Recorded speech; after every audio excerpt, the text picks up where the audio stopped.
Muspelheim, hele is, tropper falder ind, ja, Jotun skaber af sig. I nogen gagab, Niflheim, Muspelheim, hele is, tropper falder ind, ja, Jotun skaber af sig. I nogen gagab, Niflheim, Muspelheim, hele is, tropper falder ind, ja, Jotun skaber af sig.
It's not here.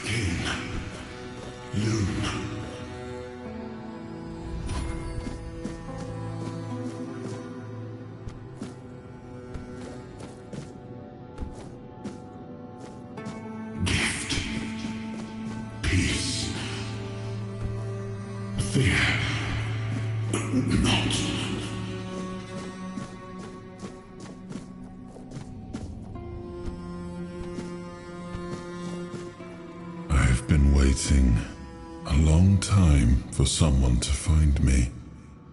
Are you here to help me leave this place?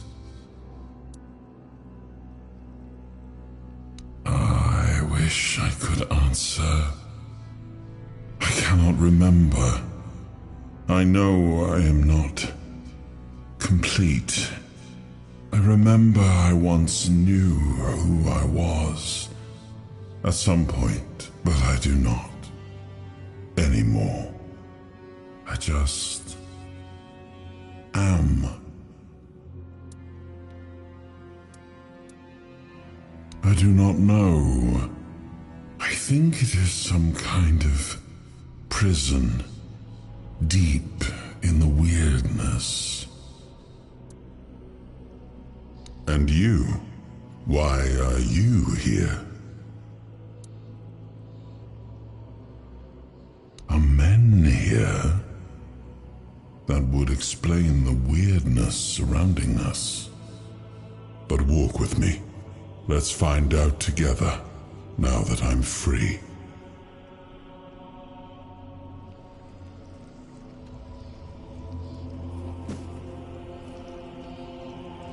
I remember arriving on the shores of Avalon. That was the beginning of everything.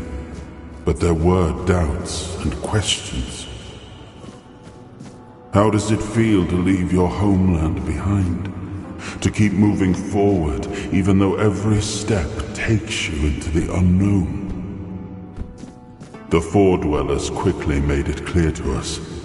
If we wanted to call this place home, we'd have to fight for it, down to the last drop of blood.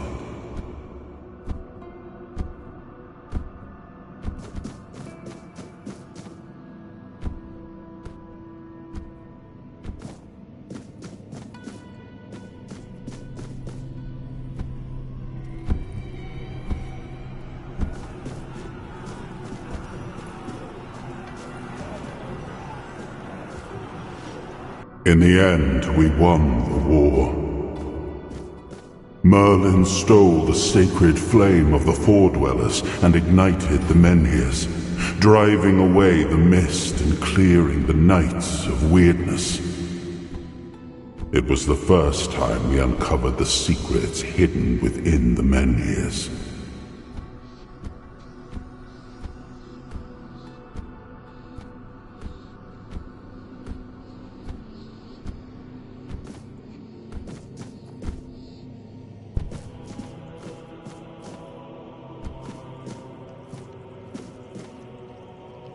Still, the land of Avalon honored our toil. It soaked up our sweat, our suffering, and our blood. In time, it rewarded us. Here in Avalon, we were given the chance to create great things. Camelot, the eternal castle, the capital of all humankind, was meant to be a symbol of that.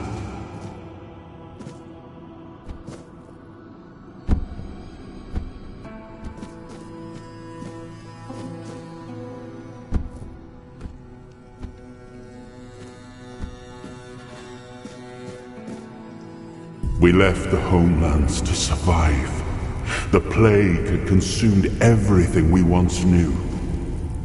We thought we'd escaped it, but the Red Death returned like a specter to haunt us.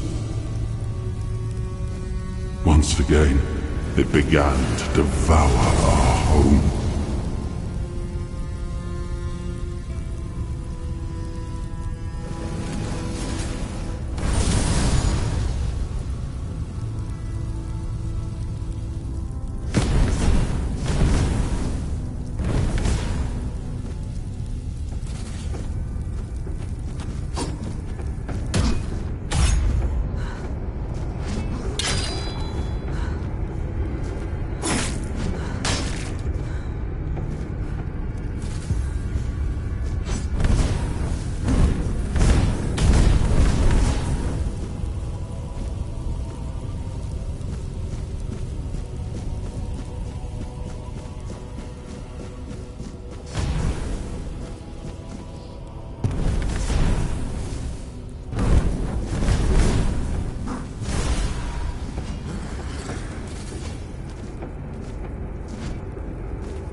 I am his hunger, the craving for what was beyond reach.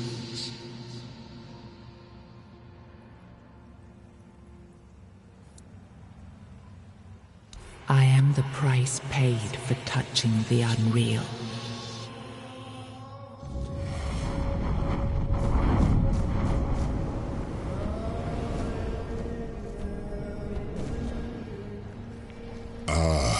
Yes, I can see through the mist, but it's still all so unclear. I've dreamt of countless deaths for such a long time. Yes, it's time to wake.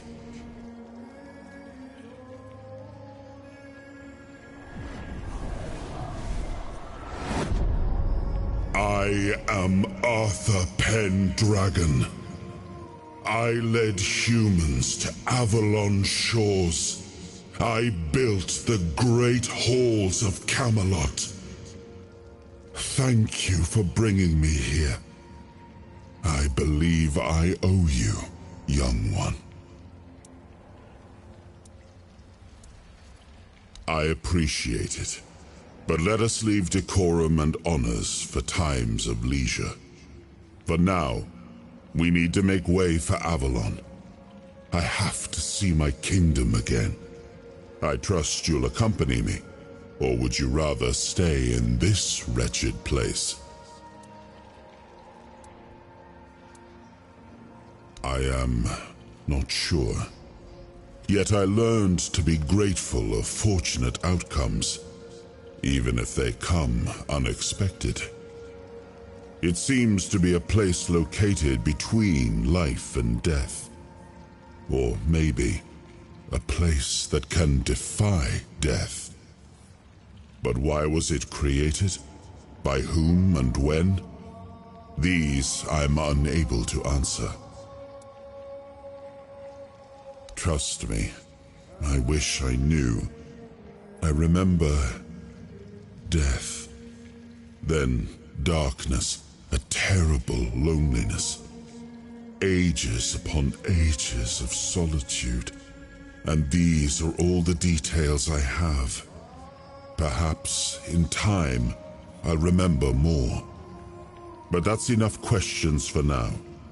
Let us walk together and see the kingdom forged so long ago. After years of struggle, my people in Avalon finally live in peace and prosperity. I must see the legacy of the Age of Conquest with my own eyes. My Camelot in all its glory. What is happening? No!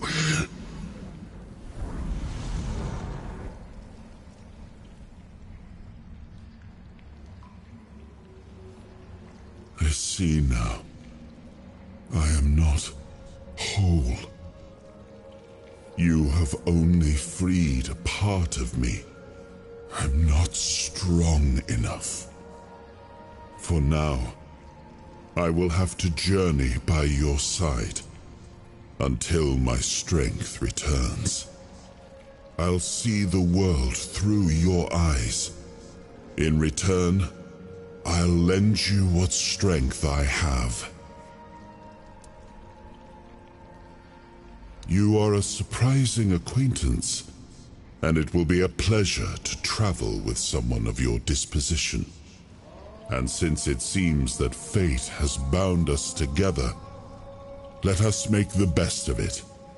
Seeing my legacy through the eyes of another, a true picture of Avalon, not one crafted specifically for the king, may prove to be an interesting experience. Oh, what an adventure this will be.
There you are.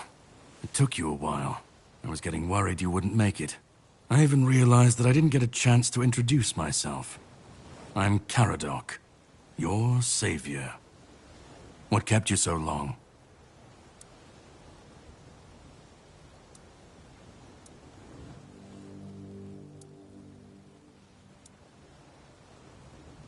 Call it whatever you want, but you made it back, and in better shape than before.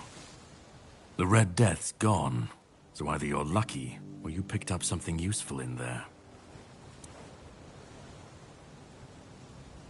You found him. I'm truly sorry it turned out to be you. Well, it seems that the Red Priests managed to succeed in at least one of their experiments. You were able to go deep into the weirdness, survive, and even bring a piece of our king's soul back with you. I don't have to explain that this isn't something that happens every day. My job is to make sure it won't ever happen again. And this means you have to die. I'm truly sorry.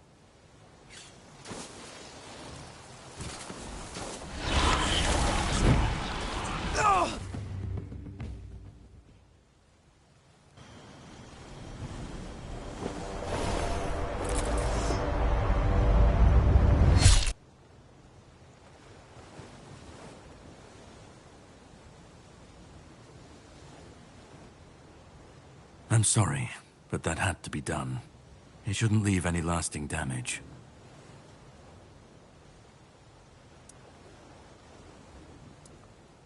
I had to get rid of the parasite that infested you a moment ago.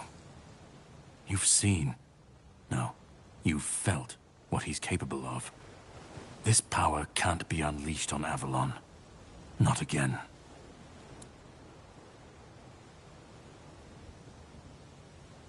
I could, but I have no issue with you.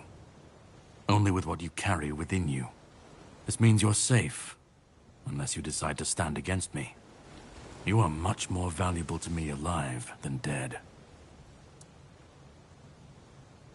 You've found yourself in the middle of a mess that's been brewing for 600 years. Every single time things go down the shitter on this island, a bunch of cowards in Camelot bring our once and future king back from the dead. It's happened before. It will happen again. And soon. My journey, my mission, is to stop this from happening. No, but thanks to you, I finally destroyed a piece of him I couldn't have reached otherwise. And from where I stand, that's progress. What the Red Priests did to you must have been horrible. And yet, you've gained a unique ability to contain Arthur's powers within you. And what can be contained can be killed. That is why your assistance might be of help on my journey. My goal is to destroy King Arthur. To get rid of him, once and for all. There are pieces of his soul scattered across Avalon. I could use help in finding, collecting, and destroying them.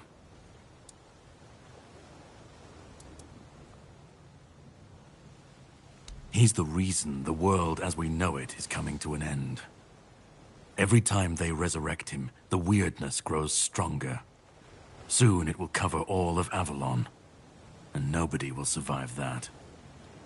I've been cleaning this mess for a long time now, and I truly wish for this nightmare to end.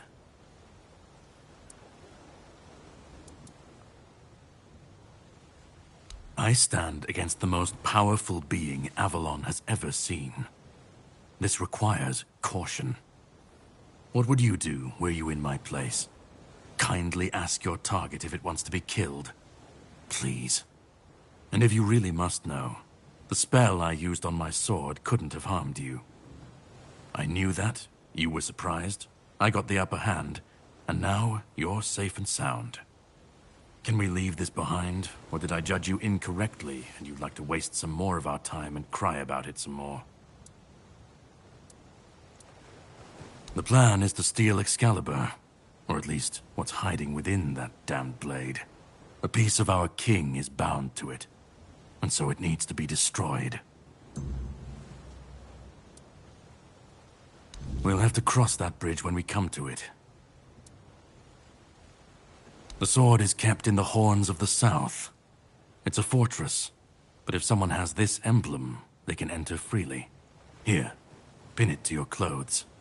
If you decide to help me, you should get in without any issues. When you do, find the captain. Brendan's his name. He'll tell you the rest.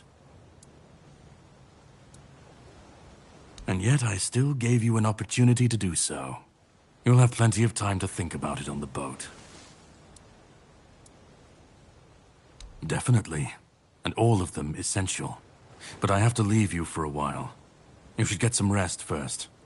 Judging by the waves, our journey won't be pleasant. And here. Have some cobweb. Throw that into the fire and you'll be safe from the weirdness. Just in case I don't come back before nightfall.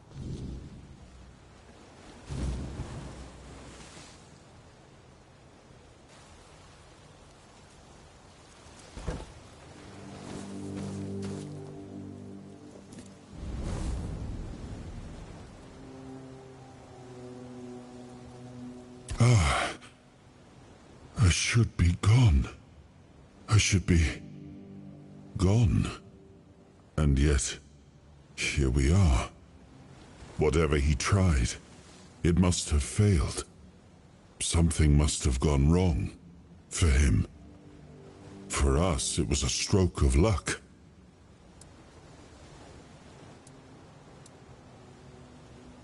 I felt him strike. For a moment, there was nothing. No weight, no voice, no self. Just silence. But then, you pulled me back, didn't you? Or have I never left? Hatred, yes. That much I understood. But why? What did I take from him that he would go so far? He speaks as if he knows me, as if he has seen something I have not. And yet, I reach for it, and there is nothing.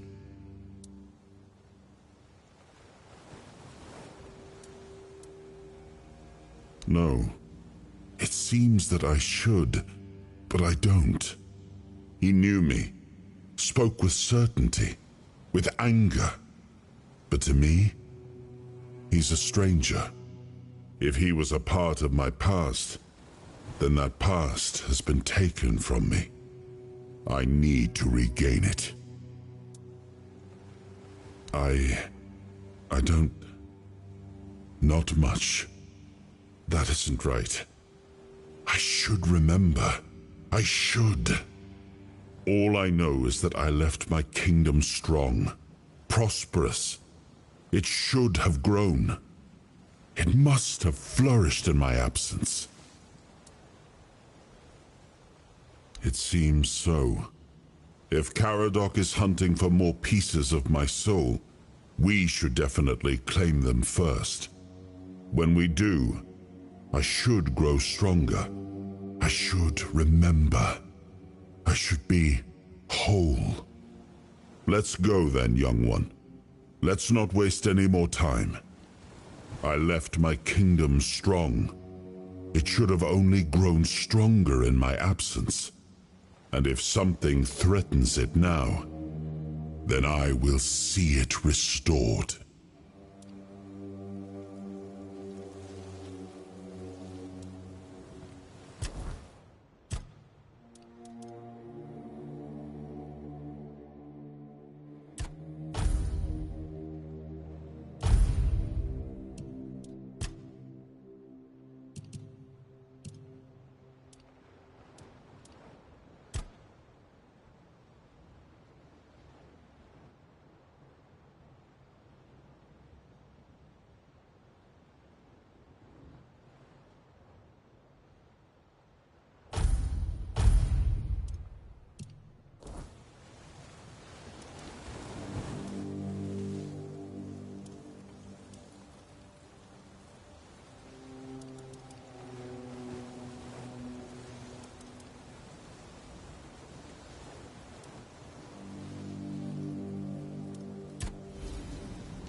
Ready?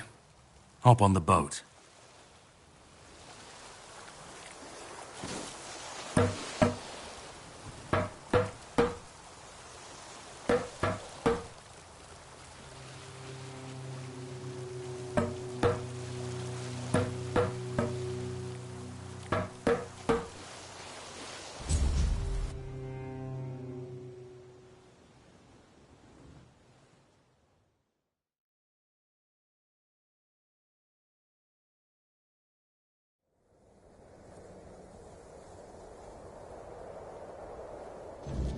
The sea was restless, waves slamming against the hull as you left the island asylum behind.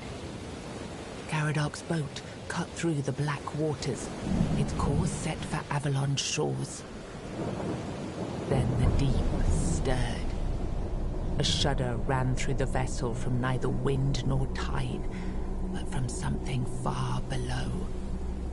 A presence, ancient and watching. And then it struck.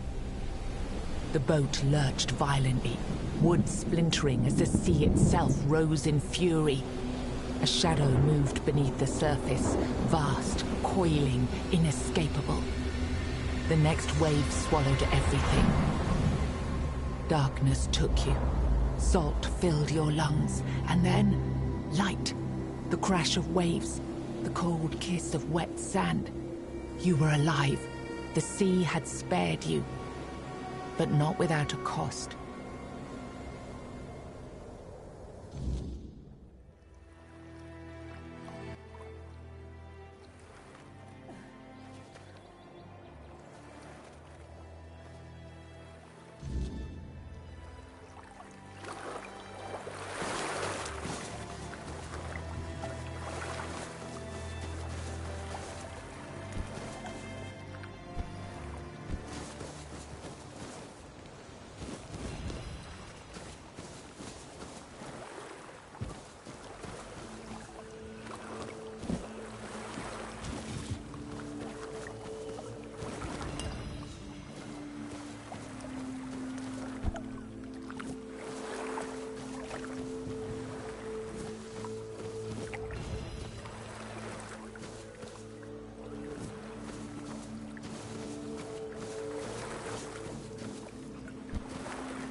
Oi!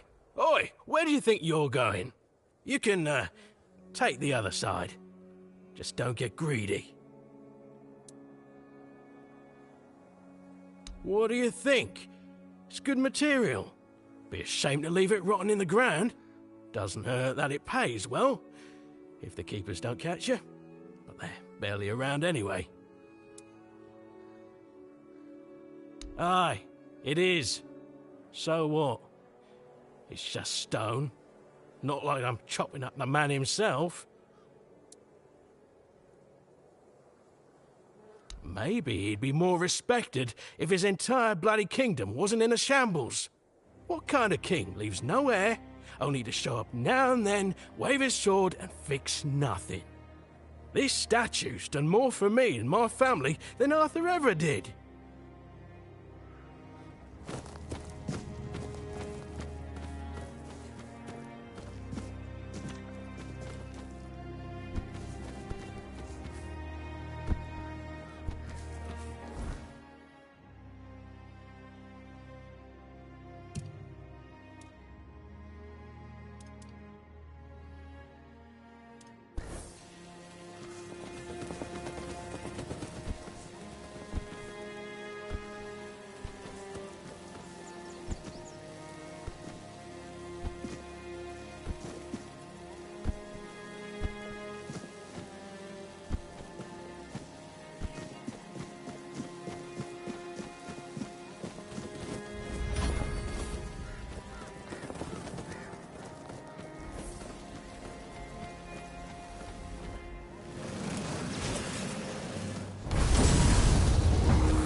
It seems that my attempt to get rid of our king failed. You could have told me, and yet you decided to lie.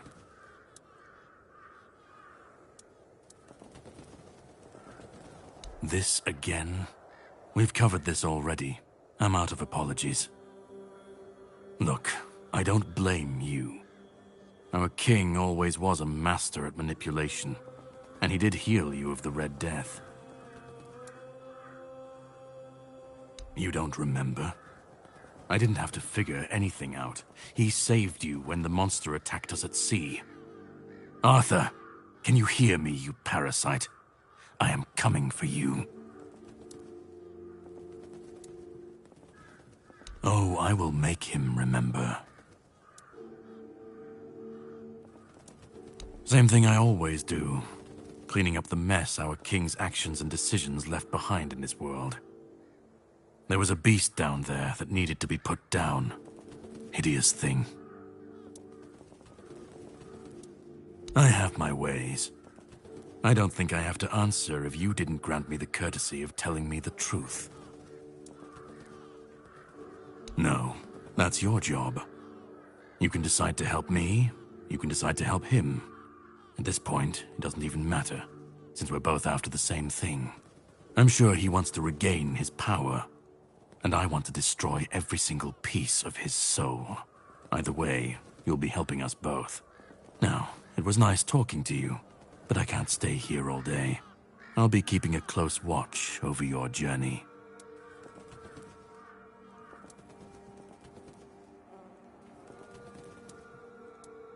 No. You know what to do. You will be doing it, and I have other matters to take care of. But if you want my help, all right? Once again, I can prove I'm not your enemy.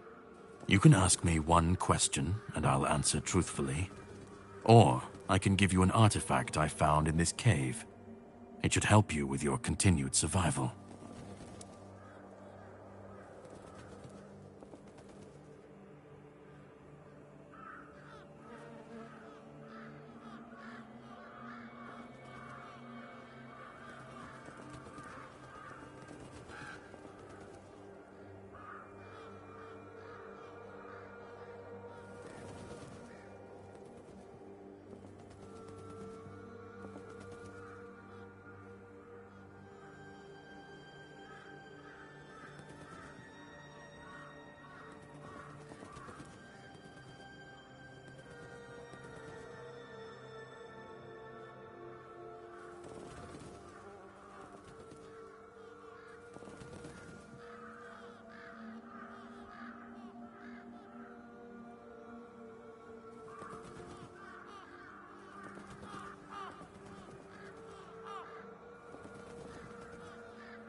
Smart choice, although not the one I was expecting. Here, I hope you'll find it useful.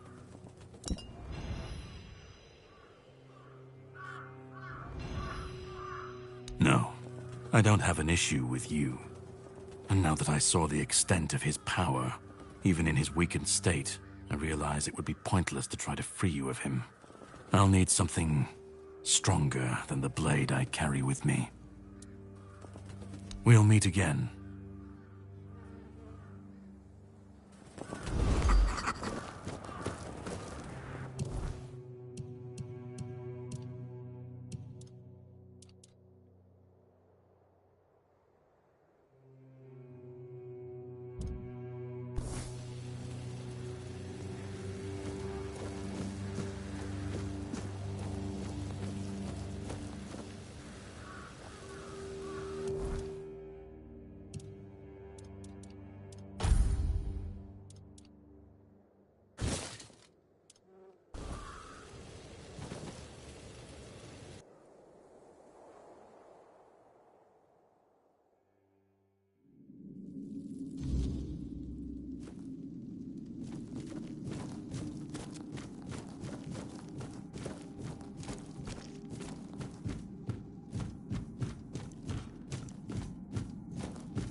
That one, I remember.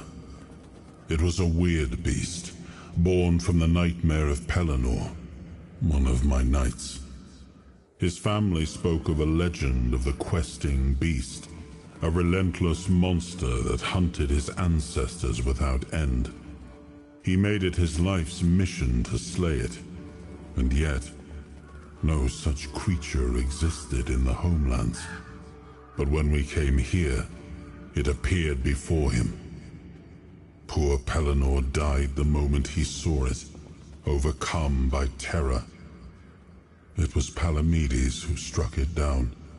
This weird beast looked the same. I can only assume it is a spawn of Pellennor's demise.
this?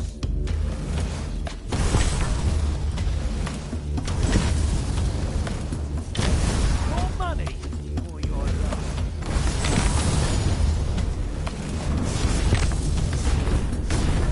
You're in for a world of pain!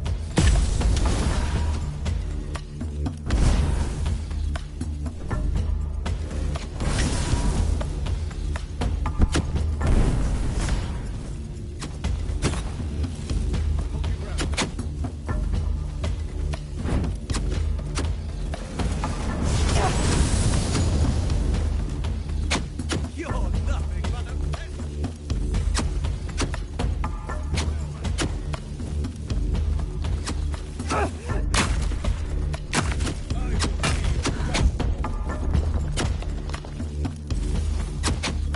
We'll make it short working. Your road ends here. You're nothing but a peasant. I've taken down bigger foes. Ugh.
Oh, greetings, kind. Sir? Madam? Right, so, would you perchance be interested in browsing my wares? Only the finest Avalon can offer, and the finest I can offer, that is.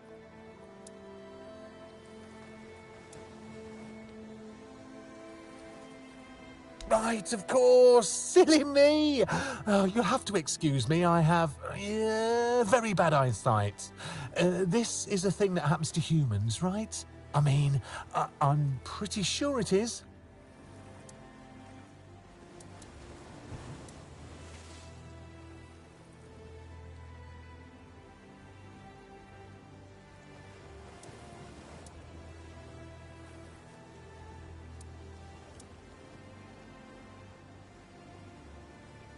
Me? Of course I'm human. I was born in a human village, and my mother was a human. We lived in a house. It had a roof and holes in the walls.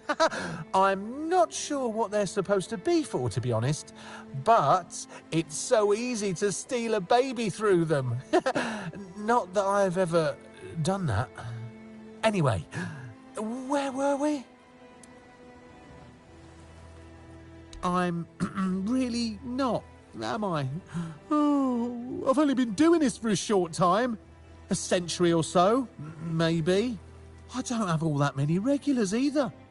Most people either curse at me or run away. I don't understand it. I'm not trying to eat them or even kidnap them. And then there are those who accuse me of trying to trick them. Excuse me! I'm just trying to sell them some trinkets or pretty flowers. Where's the trickery in that? I'm glad you asked. My name is O'Cunnin Cinnamon Sage, and I'm a travelling merchant. I specialise in the various odds and ends I find on my travels. Feel free to take a look at my wares. I'm sure you'll be able to find something interesting. I'd just be grateful if you didn't try to sell me any weapons, or nails, or buckets with iron handles. It's not that I have anything against things made of iron. I simply don't condone violence, that's it.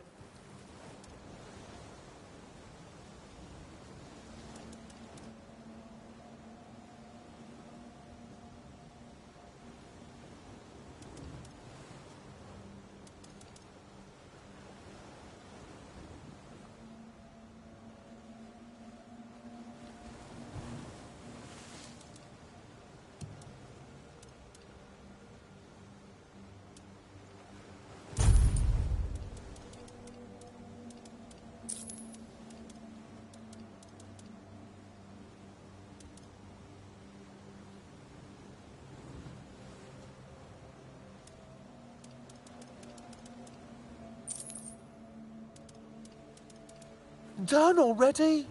Are you sure that's all you need? I have some incredibly tasty berries, unless I ate them. Oh, yeah, I think I ate them.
Look what you've done.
this up.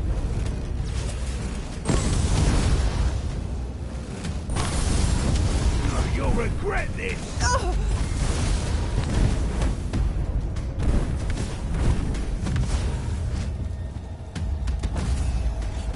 Oh, you'll regret this.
I'll leave you in pieces!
your prayers!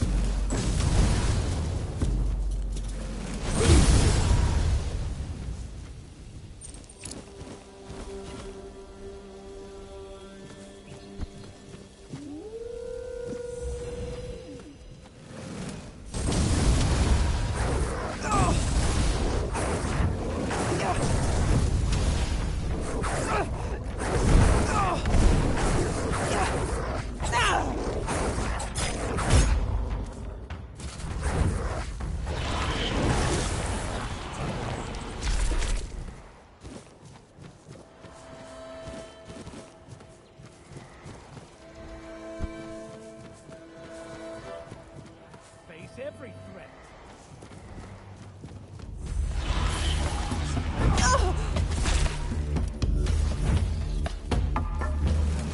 You'll pay for that insult.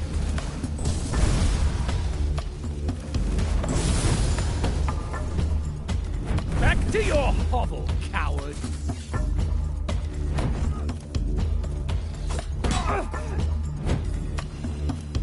My shield is a fortress.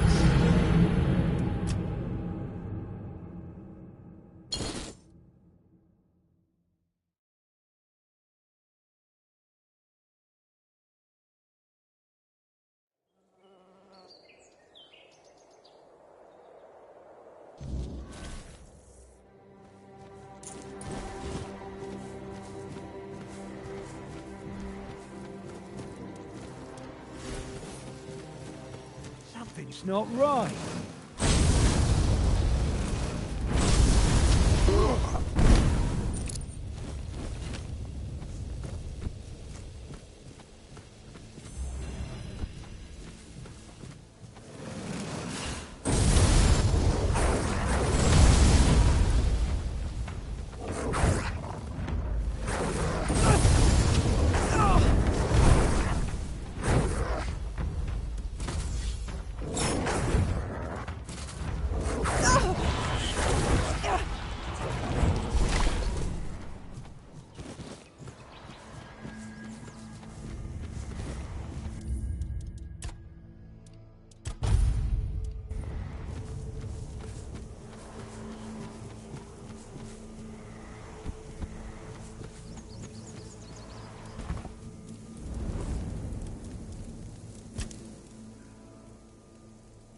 I suppose it has. A pity it has become a hunting ground for bandits. But do not worry, my friend. Let us walk this path and make me whole again. I will restore this island to the glory it deserves, the King's Road included.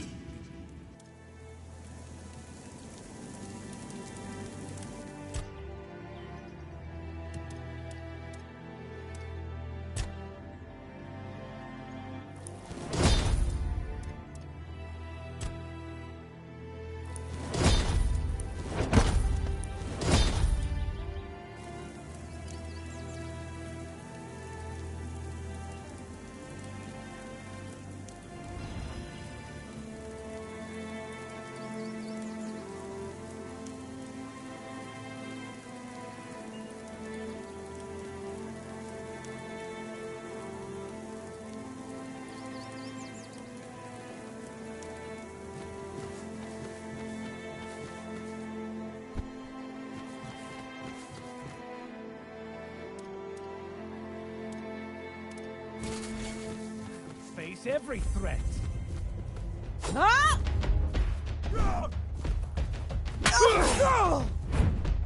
I will be your downfall.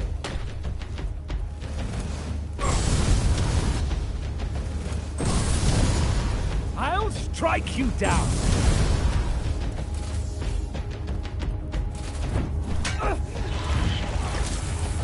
I'll get you back tenfold.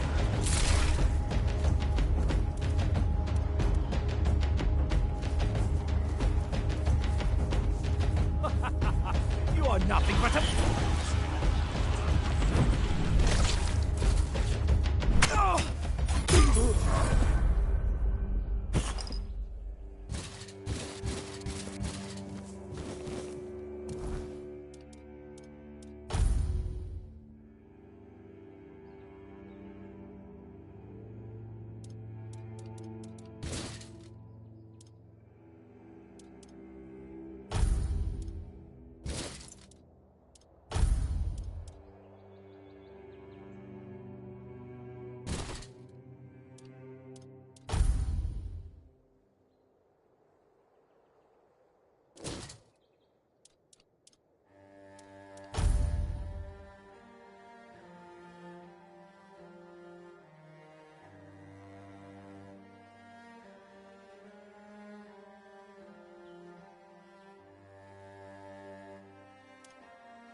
no match for our band.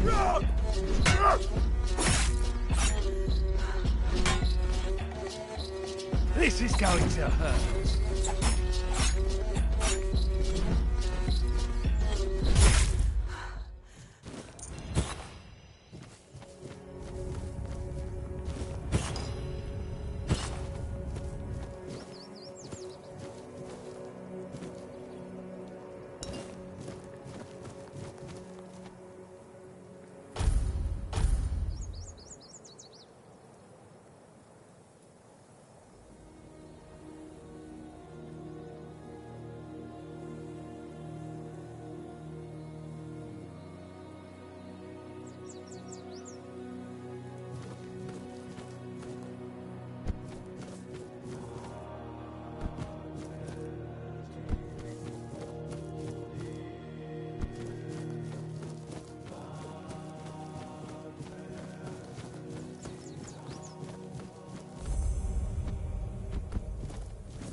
Did you hear something?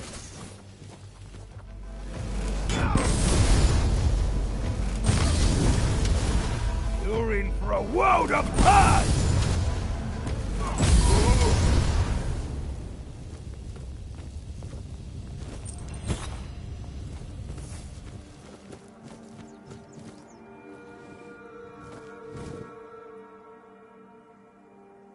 Oh, a new face. I haven't seen you before. And I'm in the woods. Is that how you want to talk? I'm Marg, a hunter in the service of the Horns of the South.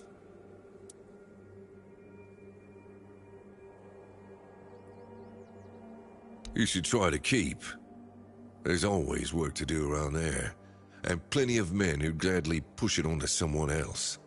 Now, come to think of it, I might also have something for you, if you don't mind the stench of death and decay.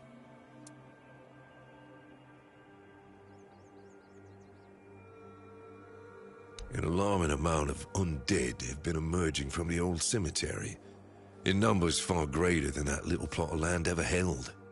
I don't mind somebody thinning out the population of local bandits, but raising them as part of a personal undead army, well, that's something I can't abide.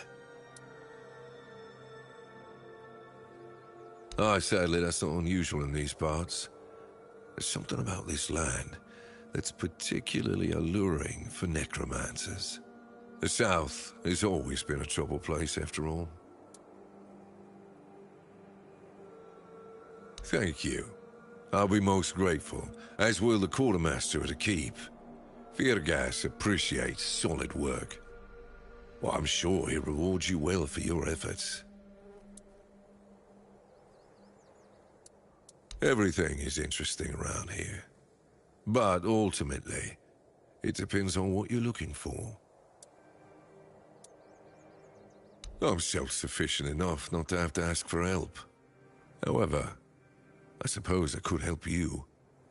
I could share some things I found out during my hunts.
Who goes there? Are you the one responsible for all that racket? People are trying to rest in peace, damn it!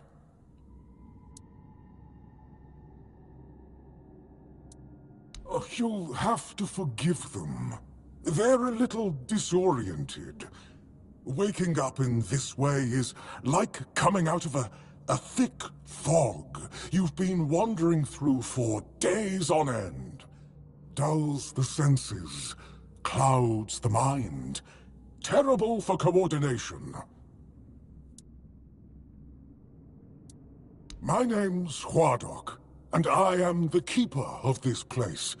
I look after the dead, or at least, I try to. It used to be much easier where they stayed in one place. Now I need to keep making sure they don't stray too far from the cemetery. But I'm not complaining. A little exercise is good for the body.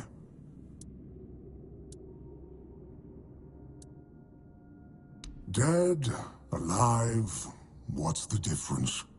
I am here. I always have been, and I always will be, until the day I'm released from my service. Truth be told, I'm not quite sure. Has it been a long time since the wave came and swallowed the village? That was when people stopped coming here. It's like the sea washed away the memory of this place as well. I don't remember much of what happened afterwards. I must have fallen asleep for a while. I know everything that happens here. If you're looking for some juicy gossip, Becca from the third row south still has no idea where her husband is. They were supposed to be buried together, you see, but he never showed up. The scoundrel. Everyone here thinks he got remarried and chose to rest with his second wife. Not me. I think he probably got eaten. Oh, that would be Master. He's been at his experiments again, I'm afraid. Getting the folks around here all agitated. Putting them back to sleep again is going to be such a chore. Master is Master. He commands the dead. I don't know much else. I'm here to serve, not to ask questions.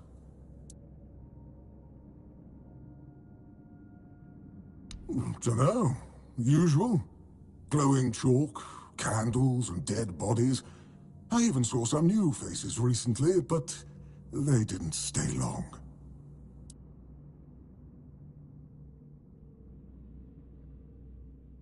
You want me to betray his trust that easily? We barely know each other. I wouldn't tell you even if I could.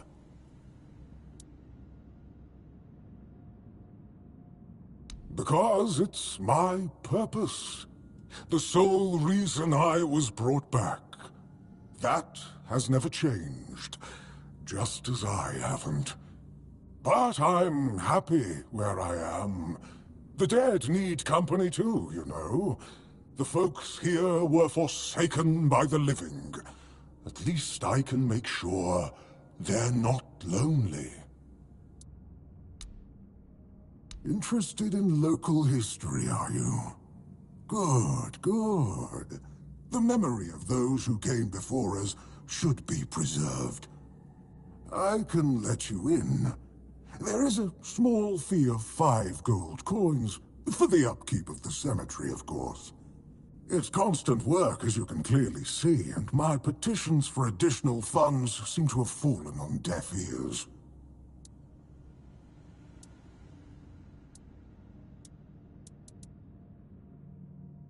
Bless you, kind stranger. Those old bones are not what they used to be. Here, just take the key. Be careful, though. There's evil dwelling in those crypts. Oh, and I hope I don't need to remind you not to rob any graves. It's terribly rude, and I'd rather not deal with the complaints.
Careful there. Try not to step on the array. It's advanced magic. Very fragile. Stop. Well, what I am doing here is very important. Besides, I'm hardly hurting anyone.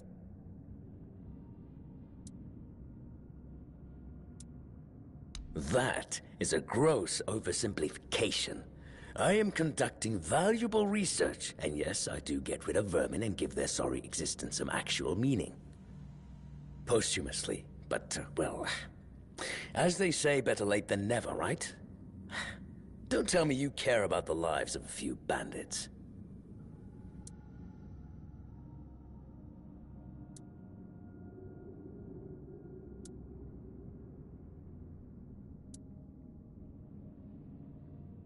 Don't enjoy it either.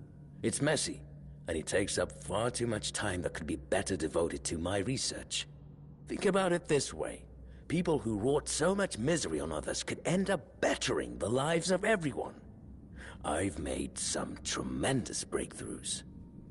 I know people fear this kind of magic, but it creates so many new possibilities. It could change the meaning of life and death. Give those who died prematurely more time with their loved ones. We could learn to live without the fear of dying. We could treat death not like an end, but like a new beginning.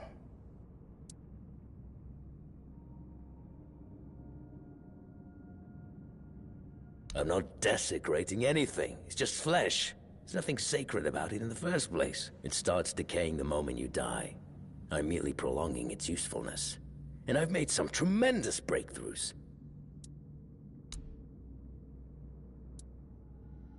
Oh, please. Is that the only thing people can think of when it comes to necromancy? What use would I have with an army? My ambition isn't to command the dead, but death itself.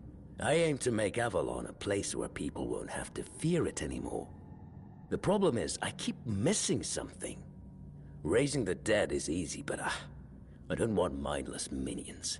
I want truly living undead. Yet no matter what I do, it just won't work.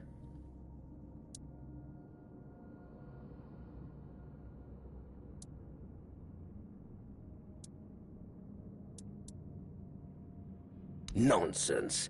The process, as you aptly called it, holds no secrets from me. I have studied its every stage, every aspect, all while keeping meticulous records. It's almost insulting how straightforward it is, how little variety there is at its very core. Death truly does make all of us equal. And yet, capturing the connection between the flesh and the spirit continues to elude me. No matter how I approach it. I've even tried to force it, but to no avail.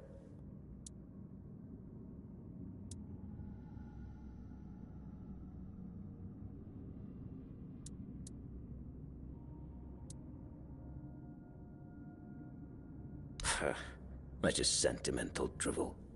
There's nothing uniquely significant about any of us. Take it from someone who's seen it all. Warduk. You mean the servant?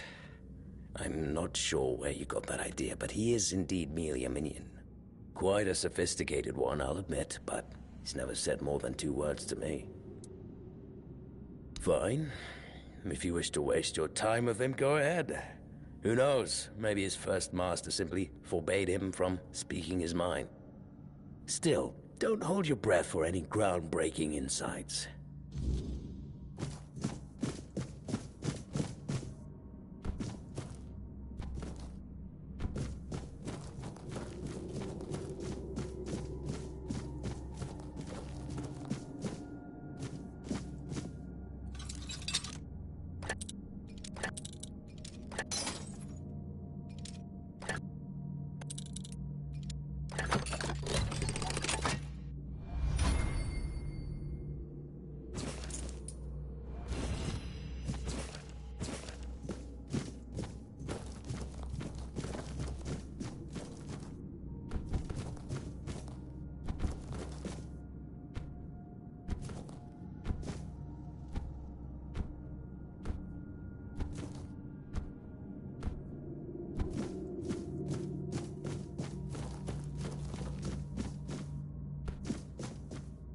Oh, you're back.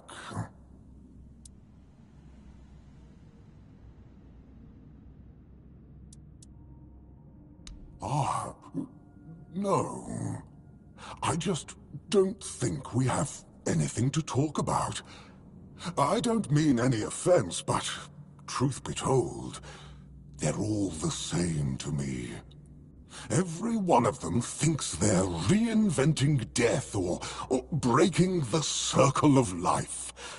And the only thing they're doing is disturbing some honest folk in their rest. You see? I couldn't tell. I don't mean any offense, but they're all the same to me. Every one of them thinks they're...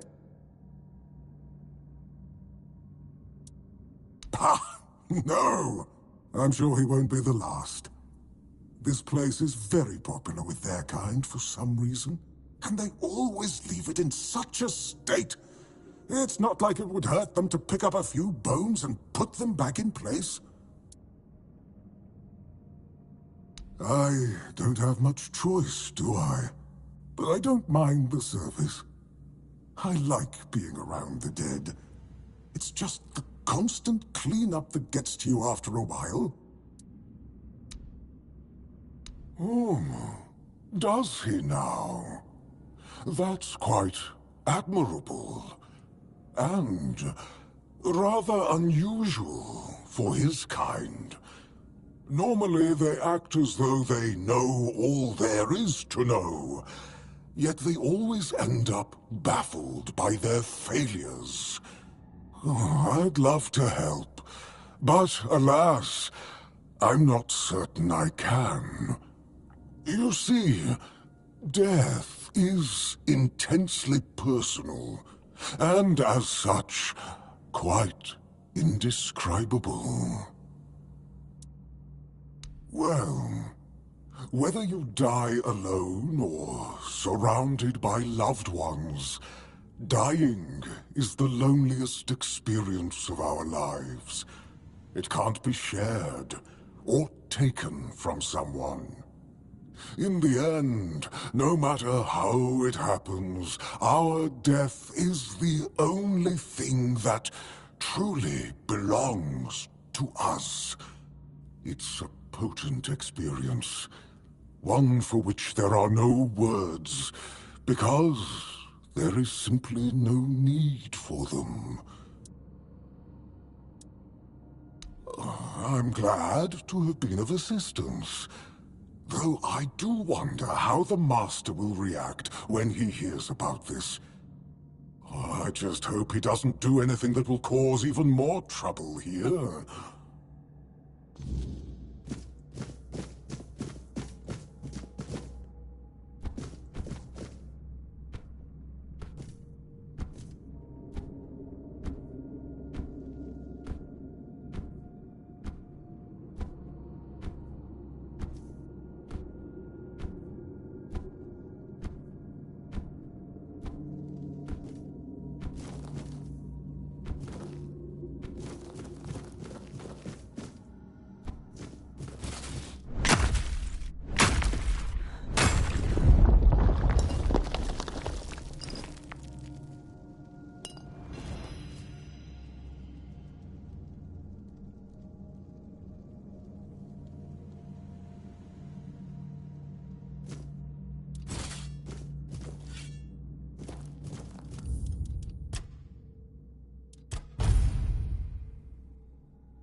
Well, what earth-shattering revelation do you have for me? Are you threatening me?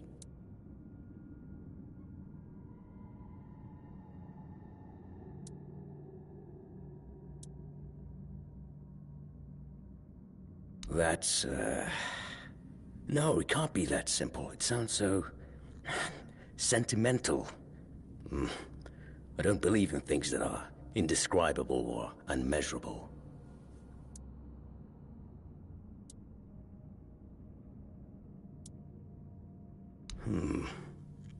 But how do I make sure I don't share the fate of the others? I mean, how do I remain Ah, that's it. Perhaps that's the very core of the problem.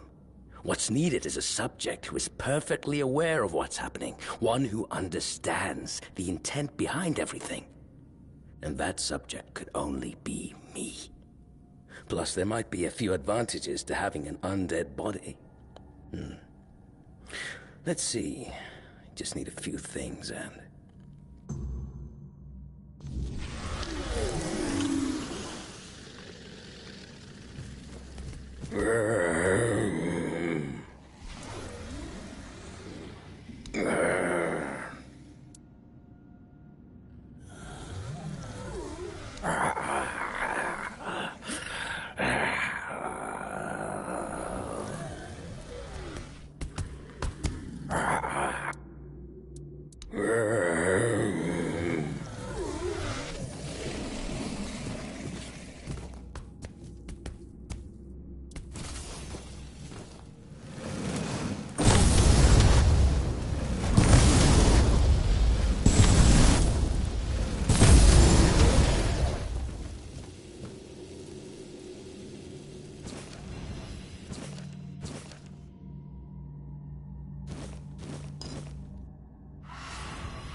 Oh, well, this is is a fine kettle of fish, isn't it?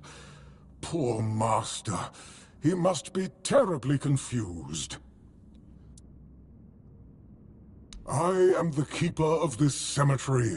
I know everything that happens around here. Master is... well, he's not really the master anymore.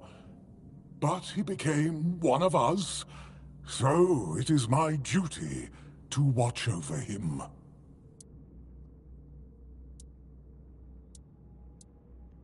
Master's heart was in the right place, mostly. But his head was always all over the place. The dead, you see, they have simple needs and simple regrets. When there's too much clutter, things can get tangled up. But who am I to dwell on such matters? I'm just a simple servant, after all. Things like this are far beyond my understanding.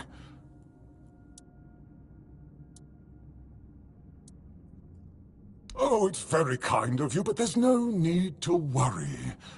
I will take care of him, just as I care for the others. I cannot promise he will be happy, but I'll at least make sure he'll be at peace. His mind has always been so tormented. He deserves some respite.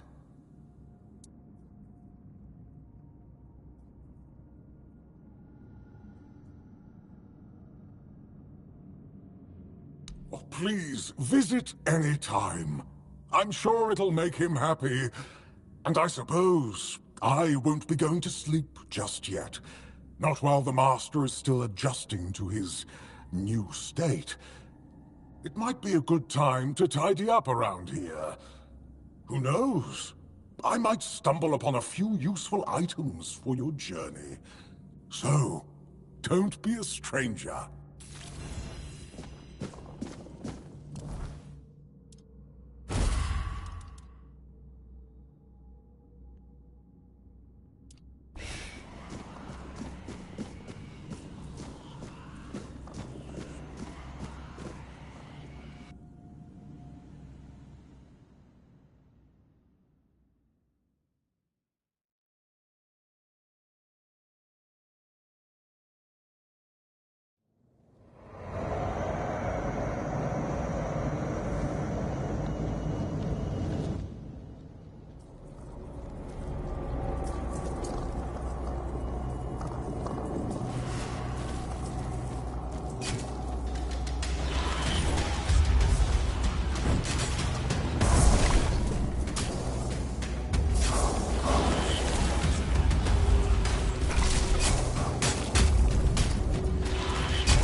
I suppose it wasn't. I can feel it guards something primordial within. The markings on the stone resemble the work of the Foredwellers. In my time, such inscriptions would shift and change, making them impossible to decipher. Yet, I met some people who sought to unravel these mysteries. Most of them were Picts. I allowed them to explore Avalon without my oversight. And so, I remember that the Royal Geographers came to be. My favorite band of adventurers. True pathfinders.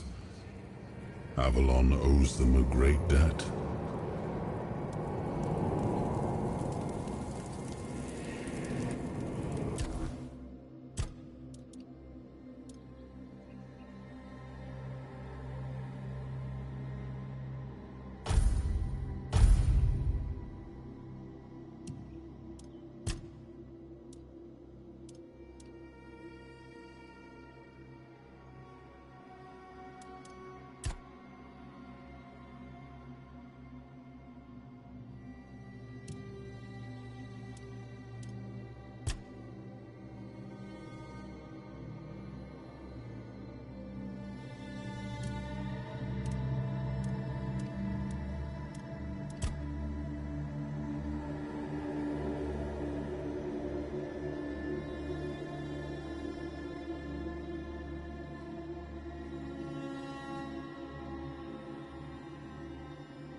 Heavens above!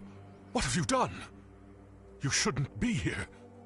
Definitely should not. There's no escape from this place. Just look at me. I'm stuck here for good. Get up and leave? What a joke! Oh, no, no. It's not that simple. And if you value your life, you'll stay here too. My curse is contagious. Just look at this boulder. This one here. It tried to kill me. And it wasn't an accident, oh no. And you, I guess, were just curious what you could find under this famous road? Dear me. You found a whole load of bad luck. And a curse to boot. But, well, if we're to die together, I guess I should introduce myself. I'm Barak, a knight. Or perhaps a would-be knight. I don't know anymore. At least I'll die on my own terms, which include not sitting anywhere a stone can crush my head. So I'll remain here, in this exact place. I didn't bring it upon myself. It was that damn priest clad in red. With just one look, he brought misfortune upon me. And then I brought it to Lemray. Oh, my dearest Lemray. We had a wonderful time together. I've never had a better steed. She carried the weight of the world. Me, that is. Then one day she just died. A rather rude goodbye, considering how long we'd known each other. Well, it's obvious, don't you see? This stone block almost killed me. Lemray died before that. I was also attacked by bandits on the road and almost spotted by a band at Del Rita. Before that, somebody stole all of my money. And my helmet, of all things. Nonsense. You'll see. Soon something will bite me and I'll die. Or another boulder will fall and crush me to death. I would like to leave this place, that's true. I'd like to find someone to reverse the curse, but I can't go myself. Do you really want to help me?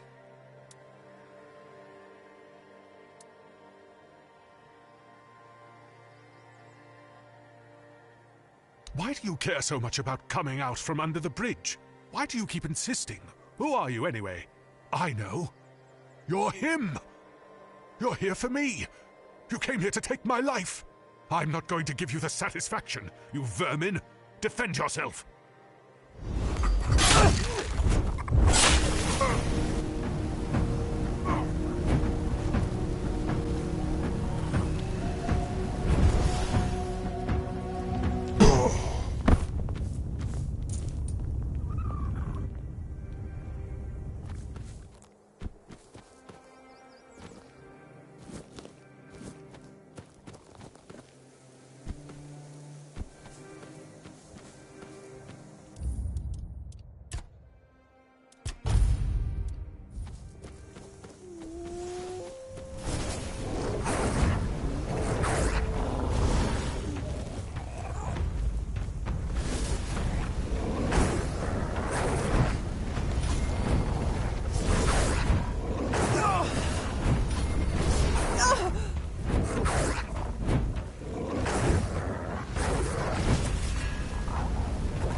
What's happening?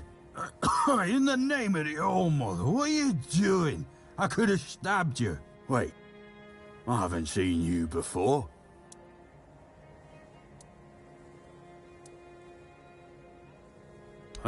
All right, true. Why didn't you, eh? You could have killed me. So you're not one of them bandits, then? Who are you, huh? This pin. I can't say I see it very clearly at this present moment, but it does look important. Very official.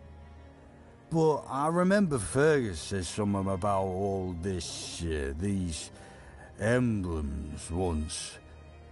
Oh, yes, I remember now.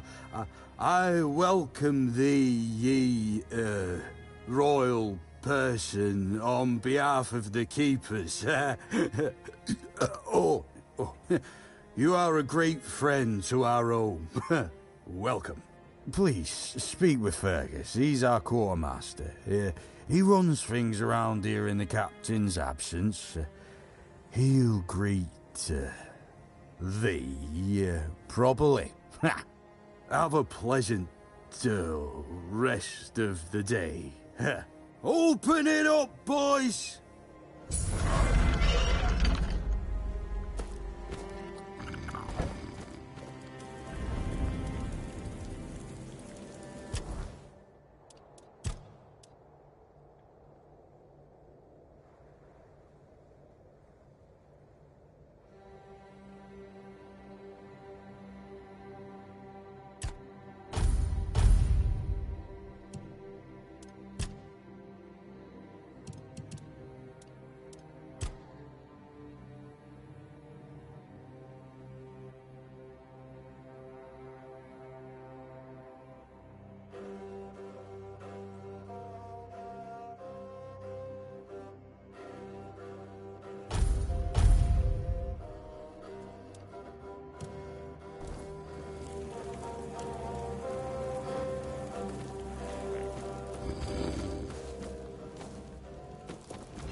The horns of the south, the crown jewel of these lands.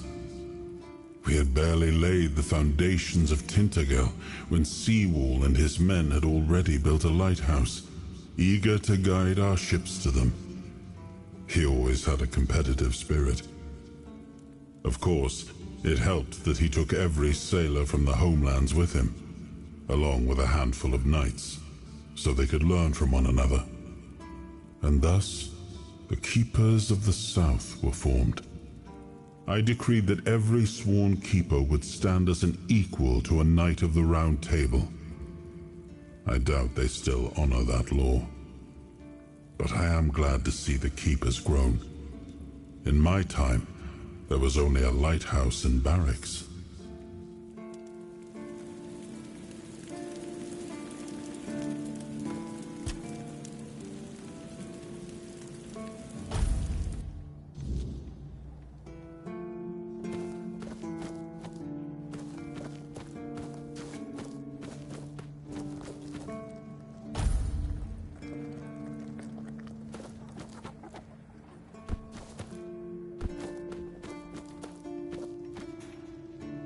Welcome!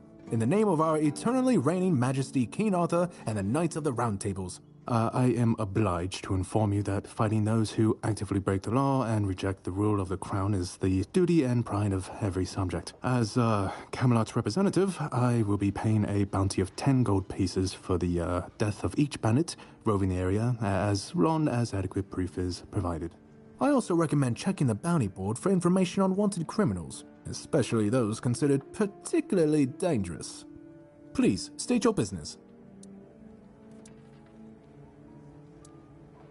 That's correct. My name is Killian. I was sent here from the capital to see how the Horns of the South are handling the bandit problem, and also to encourage the Keepers to fight. The situation with the Pict and Del Rita savages is precarious, too bad we can't get rid of them as easily as we did the druids. There have also been rumors that we might soon have a civil war on our hands, so Camelot cannot afford to spread our forces too thin. Well, you've probably heard about the druids making human sacrifices by stuffing people into wicker puppets and setting them on fire. Well, the people decided to give them a taste of their own medicine. They rounded them all up and then sent them up in smoke. Oh, how they must have howled and sizzled.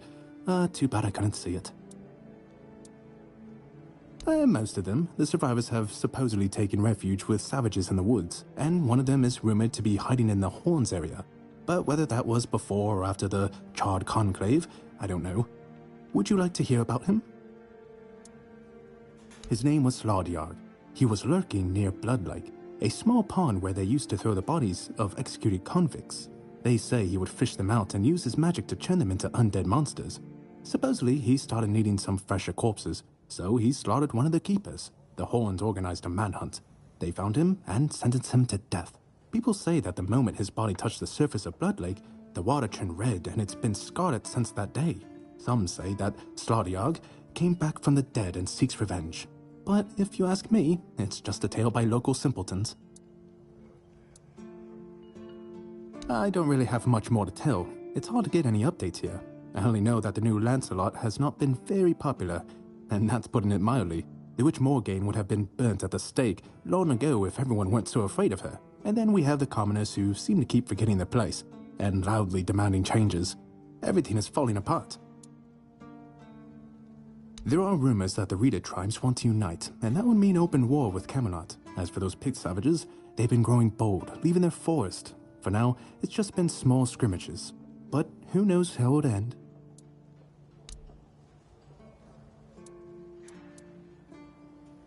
I can't believe you actually did it! A blade buried in that giant body. I can only imagine what a sight that was. Here, take your reward. And please accept Camelot's official gratitude. You've truly done a great service for the capital. Oh, someone finally checked out the notices I was posting on the board. Go chop off some heads. Really? You fought bandits and killed them?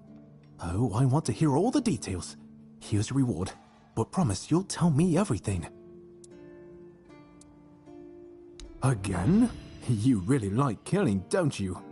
Do you shoot them with arrows from afar, or do you prefer to get right up close and watch the light fade from their eyes? I have so many questions, but for now, here's your reward.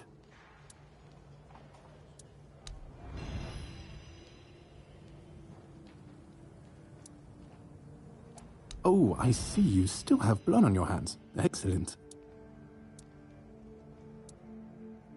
None so far. The keepers don't want to risk being turned into pincushions for a mere 10 gold pieces. Besides, the captain banned them from leaving the Horns of the South without a good reason. Too many bandits and not enough keepers.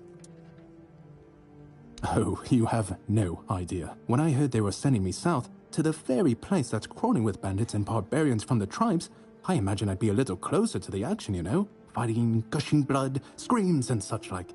I thought the veterans would be showing me their scars and stumps and telling me tales of how they lost their eyes, ears and limbs. Or even better, how they were ripping open throats and bellies. Instead, the only stories I hear are when those fools break their own legs when they get drunk and fall off the walls.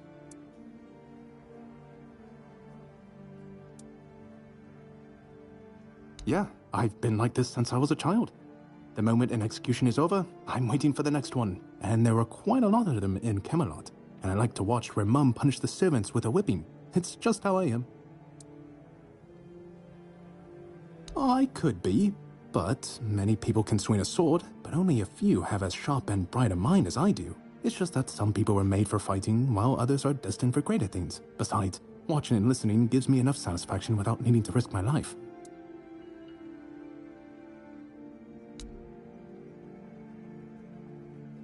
Well, Camelot would send a group of knights with Sir Galahad at the head, and he's not interested in half measures. He'd probably burn down half the garrison, or hang them. He's done both. By the way, did you know that people who are hanged rarely die from strangulation? Usually the sudden jolt causes the backbone to snap, which separates the head from the body. A while ago I saw someone hanged in the village, and it's true. One snap, and it's done. No matter what you say about him, he's very efficient. Brutal, even by my standards, but efficient. Oh, sure, plenty. Did you know that apparently if you cut off someone's head, they don't die straight away, but remain conscious for a few moments? If someone dies in a damp, closed-off space, sometimes, but very rarely, their body creates a thin layer of wax on the surface of the skin. I heard that a body decomposes in water 4 times faster than on land.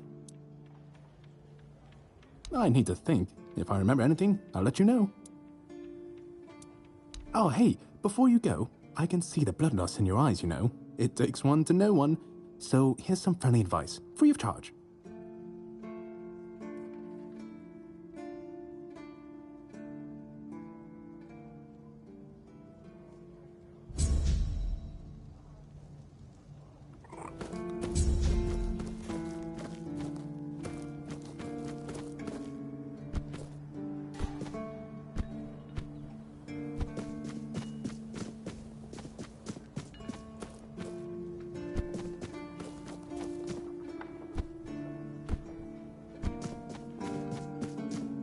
If you're here to see the healer, don't bother.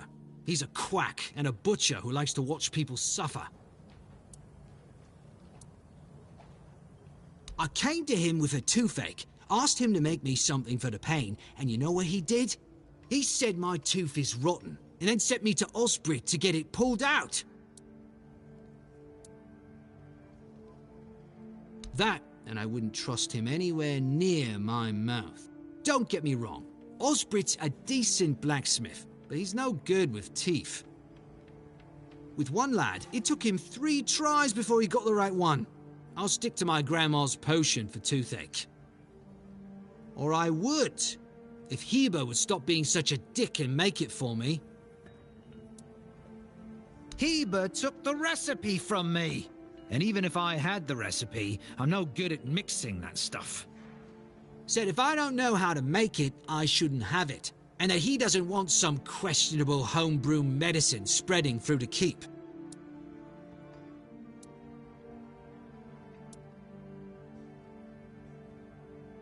Oh yeah? And then what?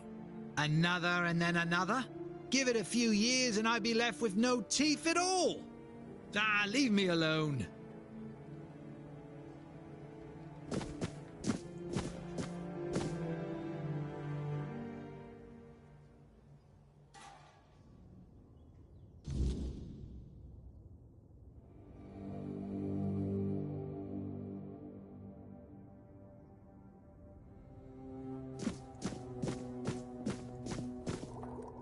Oh, sorry. Do I know you? I'm terrible with faces. Either way, glad to make your acquaintance. I'm Jan Heber, a physician raised in Camelot and trained in the Royal Academy.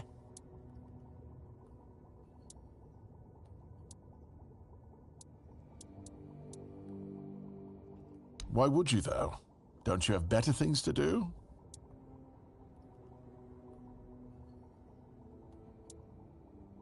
Aha, got it. So you're up for work not out of the goodness of your heart, but for your own selfish plans.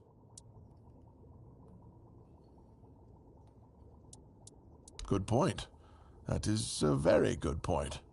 But all right, if you're a mercenary, then I do have a job for someone who'd be willing to risk their life in exchange for material goods. Back at the Academy, I found an ancient scroll written by the Druids. Forbidden knowledge, especially now after the mob forced them all into a wicker man and burned every last one of them to ash. I finally deciphered it a little while ago. It describes a ritual that needs to be performed at night within a stone circle. And guess what? There's one in the nearby forest. I guess you already know what I need you to do, hmm?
Blessings upon you, stranger. May the word always resonate within your soul. Certainly. Kai's blessings know no bounds, but sometimes it's useful to seal them in a handy flask.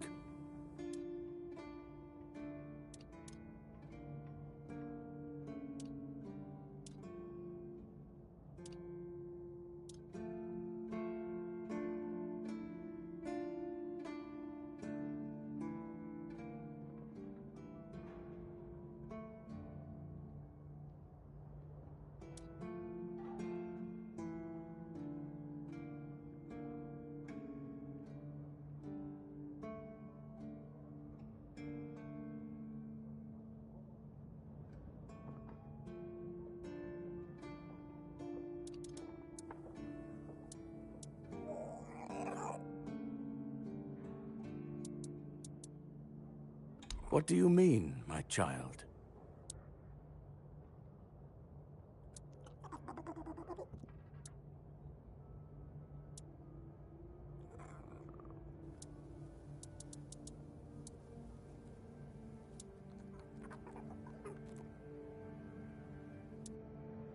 I don't doubt it. We have many research teams there. Of course, our main area of interest is the Red Death. Each team keeps detailed records of their studies. We also have herbalists, researchers of the weirdness, keepers of druidic knowledge. In a word, everything that can be encompassed by the word. Because the Prophet teaches us to respect all knowledge. Ah, that repetition was unintentional.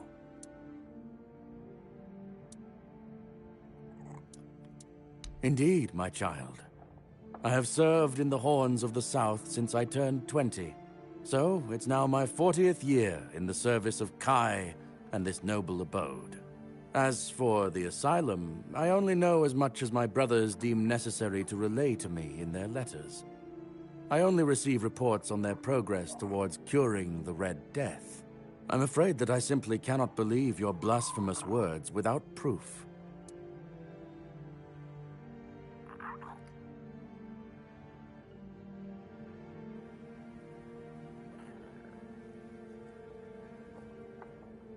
So it's your word against the word.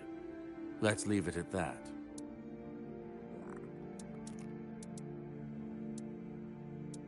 May Kai's word always guide you. In the word, you will find solace.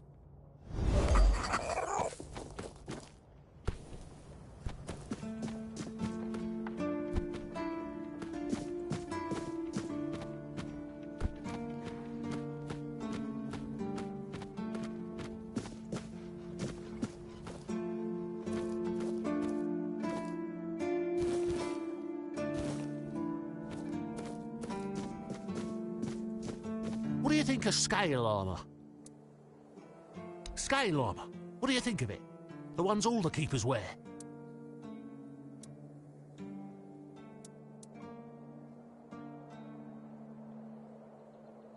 Sure, maybe it's easy to make and doesn't restrict movement, but it doesn't provide the best protection.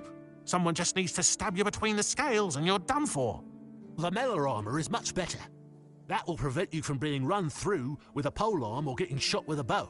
It's also much more comfortable.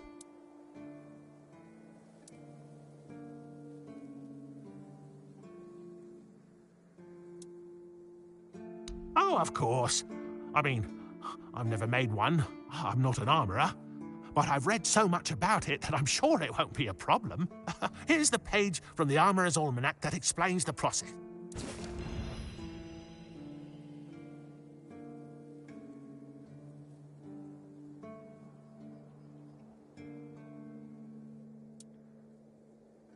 I told them, but they both said I know jack shit.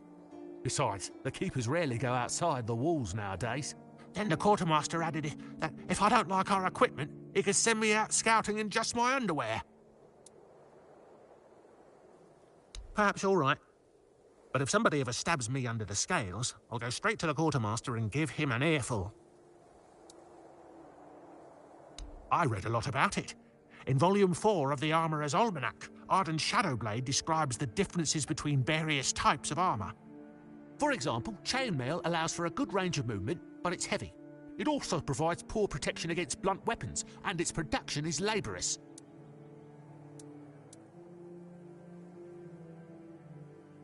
No, but I have knowledge from books and a lot of thoughts on the subject, so I know what it would be like to wear different armour.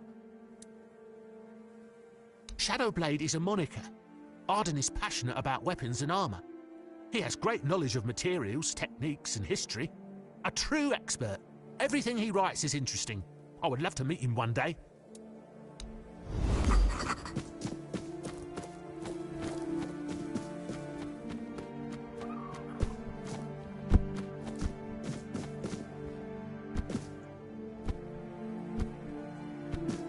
Just another peaceful moment.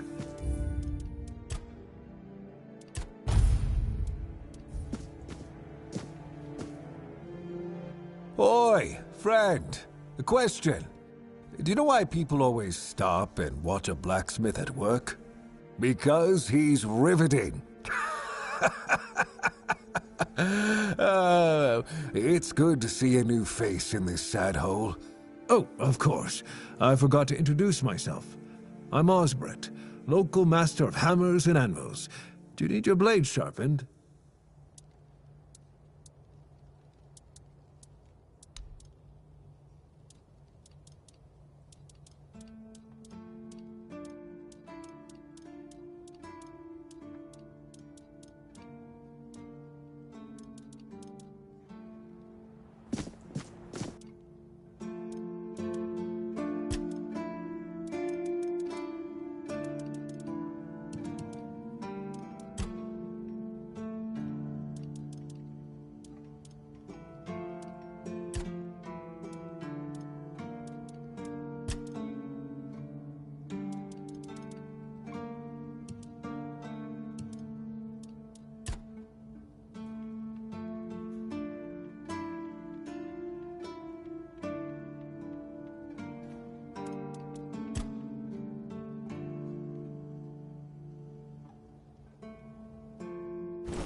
Oh, right.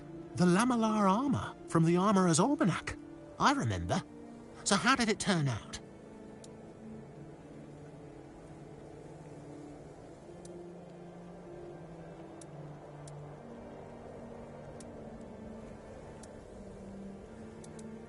I knew it. If you follow Arden's instructions closely, it's almost impossible to mess it up. I'd love to make my first armor, but I doubt Osbrit would even let me within 3 feet of the anvil.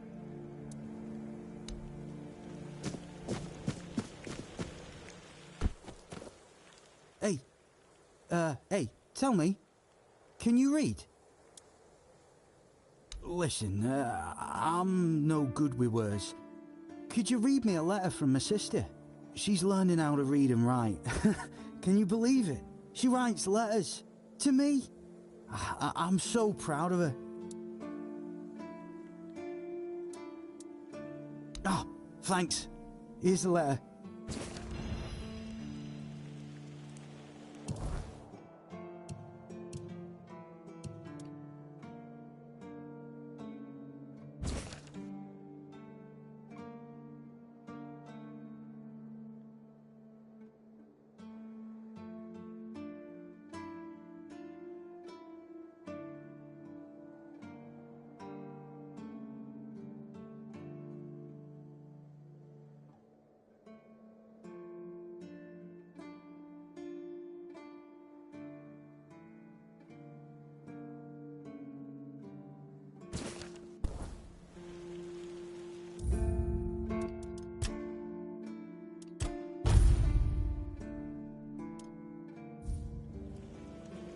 And what did it say? Everyone's healthy?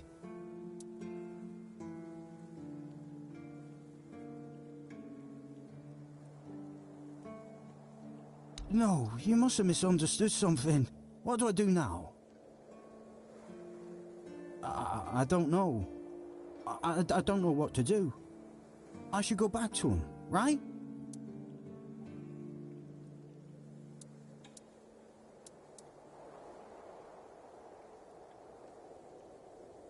I guess.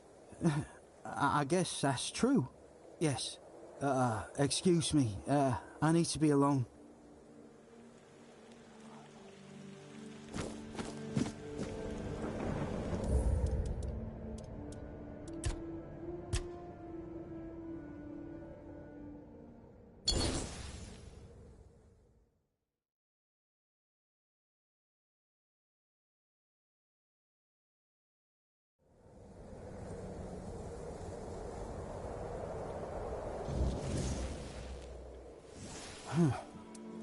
No, what do I do now? I don't... I should go back to... I have to think of something. I don't know. Sorry, I have to think.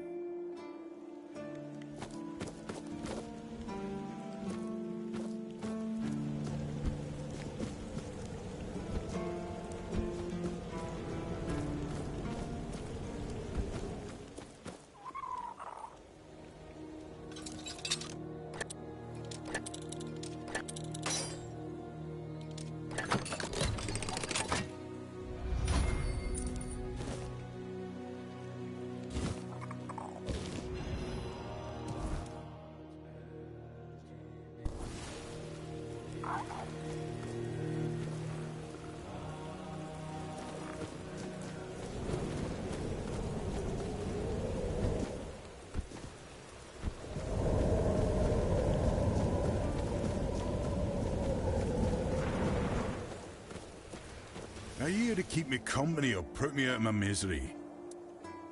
Just kidding. I love the view, but this weather is killing me. You don't say. I didn't choose to be here. Our beloved quartermaster sent me to freeze my arse off.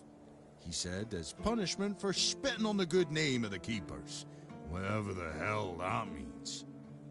I just got drunk in the tavern and lost half my pay, and maybe some of my clothes. But I mean, why would he even care? It was my gold. I can spend it how I please. Oh, aye, I need a warm coat, and I mean the absolute warmest coat you can get, huh? Osprey might have something in stock or know how to make one. I'd ask myself, but he's not exactly speaking with me these days.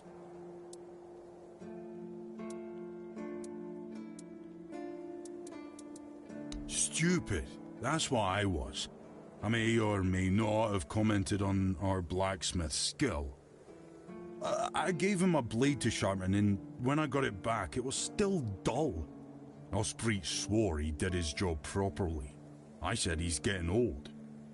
And so on and so forth, until it turned out that my mate had played a trick on me, swapped my sword with another one that was as dull as a stump. I tried to make amends with Osprey, but the old man's pride is as stiff as his steel. Can't say I blame him. Now, here I am, frozen to the bone and in need of a hand. You got one to spare? Thanks, friend. I knew I could count on you.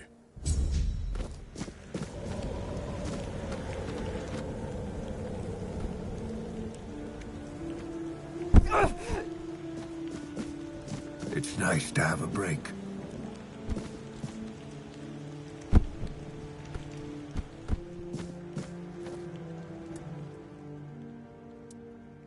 Huh. It's for Dan, isn't it? That ungrateful bastard's still on the wall. Disagreement? Sure, you could call it that, and I guess I might have overreacted a bit. But since Dan is on the wall and I'm here, I couldn't tell him that I get it. The prank and all. And I forgave him a long time ago. And now that I think about it, it was a hell of a prank.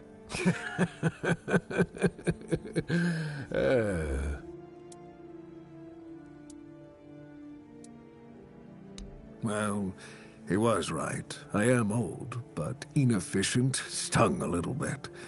After all, I did my job well, and his sword is as sharp as Excalibur itself. Well, I may not be angry with him anymore, but that doesn't mean I'll work my ass off so that his doesn't freeze.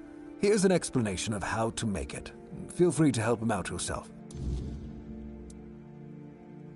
Oi, friend. You went and made armor based on the Armor's Almanac, didn't you? I should have warned you. That's a terrible idea. Those books are the biggest load of crap I've ever come across.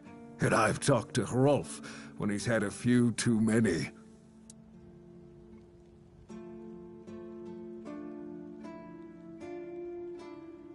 Yeah, well, Alar is a fanatical follower of that Shadowblade. He's read a couple of those books, and suddenly he thinks he knows my trade better than I do after 40 years in the forge. He even had the nerve to argue with me. Now, I told him, I can hammer your face just as easily as this steel. Well, that shut him up quick. Arden Shitblade, you mean? Of course I don't respect him.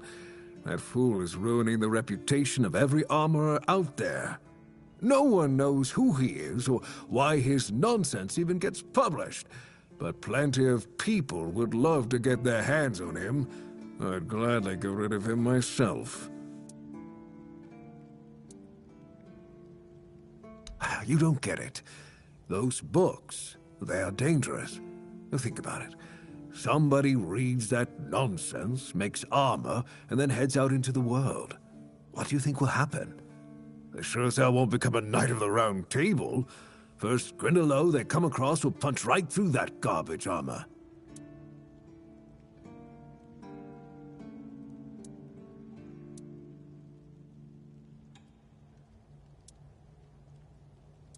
Exactly. That's why I think Arden needs to be stopped. Break his arms, so he can never hold a pen again. Well, if you could find him, knock some sense into his empty head, and cut off his hands, so he'd never write another book. I would cover you in gold.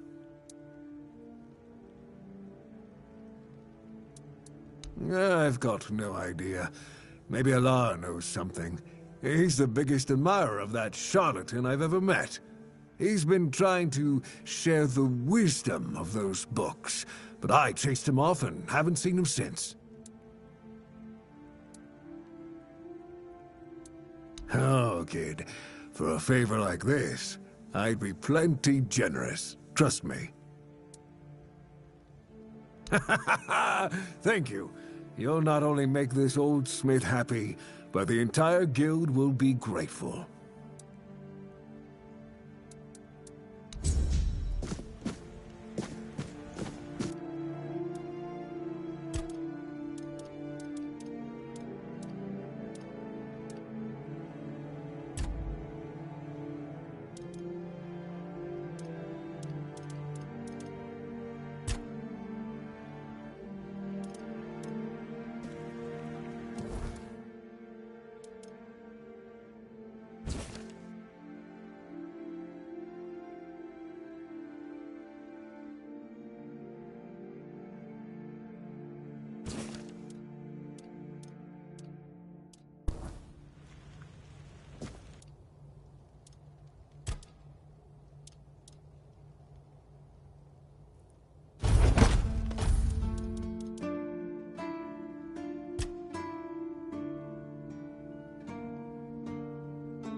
Depends. Why do you ask?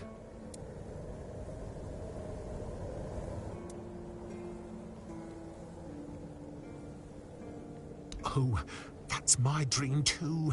Would you take my copy of the first volume with you? Just in case you meet Shadowblade. Because I know where to find him. The almanac isn't printed by Arden himself, but in Timberwall, based on his manuscripts. In the first editions, they accidentally included not only Arden's name and pen name, but also his place of residence. I paid a good sum to get a copy, but here it is.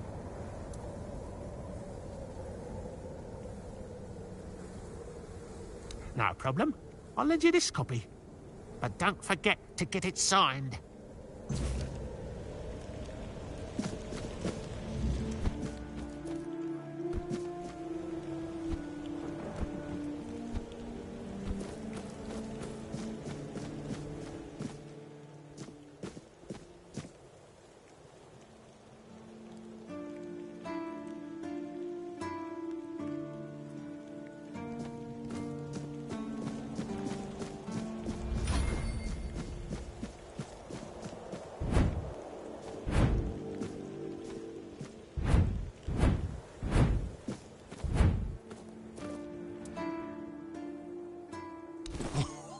Oh, thank you, friend.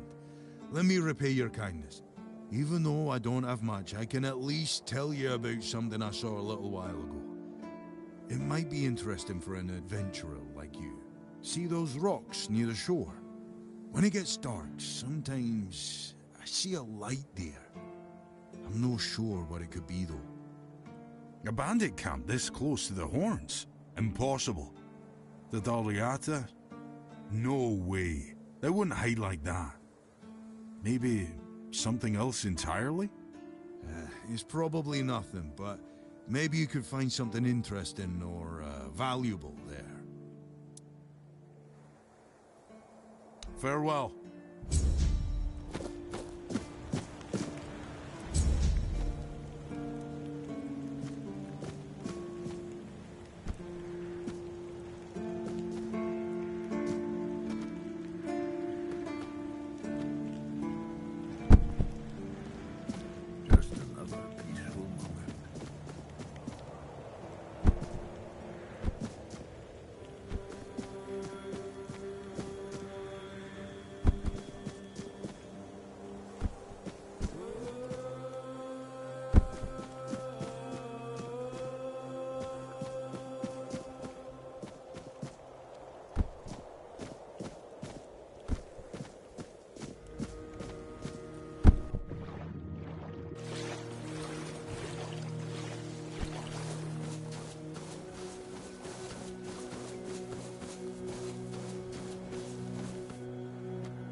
So much for a secluded cave keeping visitors away. Seems like there's no one on this island to hide in peace. Ah well, since you're here, I have an important question. Do you have any food?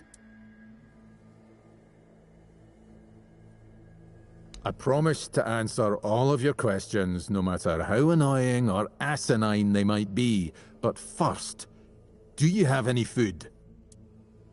Oh dear. Yes, food.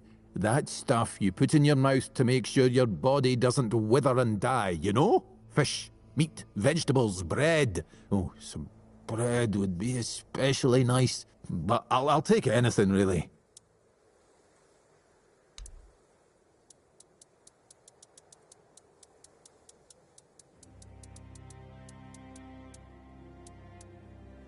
Thanks. I'll be forever indebted to you.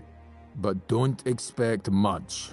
The only payment I can offer you is seashells. Or, you know, access to an infinite well of ancient druidic wisdom. I'd rather you choose wisdom. I threw out my collection of seashells a few days ago after I stepped on them with my bare feet. Much better. Time for a nap. Oh, except you're still here. Oh no, don't tell me you still have questions.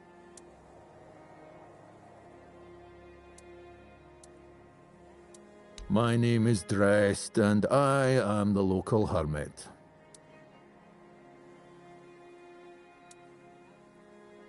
I don't understand your skepticism. I live alone in a cave, collect seashells, and occasionally talk to crabs. What else could I be?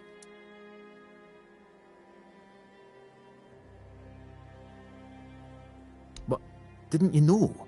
There are no more druids. The mob rounded them all up, stuffed them into a giant wicker man, and lit a fire. Their screams could barely be heard over the roaring flames, but the stench of the burning flesh easily overwhelmed the smell of blazing wicker. Its glow painted the sky in reds and yellows for the entire night. Don't be silly. How could I have been there if I'm here now? Some years ago? I'm not sure. I don't remember. Can we change the subject? I'm sure there are more interesting things we could be talking about. Oh, you know what would be nice? A bath. I do miss baths. I suppose when someone says they miss the taste of roast pork, you tell them to go lick a pig. Anyway, show me the scroll. Yes, I see. Well, you should definitely follow the ritual. Just make sure you do everything exactly as it is written.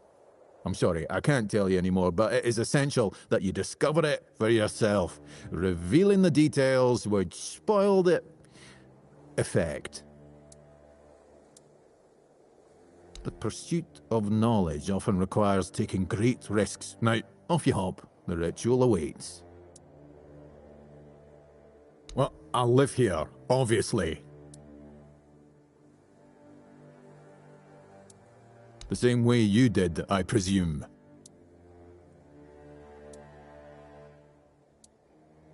Am I? That's odd. No one ever accused me of that before. Well, I guess that's what living alone in a cave does to your conversational skills.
must have had their fun with you.